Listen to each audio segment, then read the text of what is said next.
சேனைகளின் கர்த்தர் பரிசுத்தர் பரிசுத்தர் பரிசுத்தர். இன்றைய நாளுக்கான வேத வசனம்.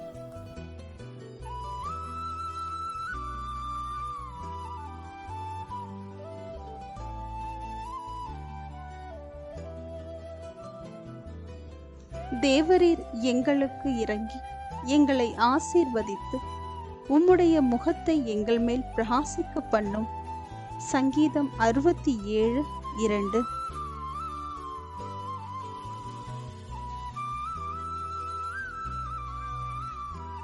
May God be gracious to us and bless us and make His face shine upon us. Psalms 67:1.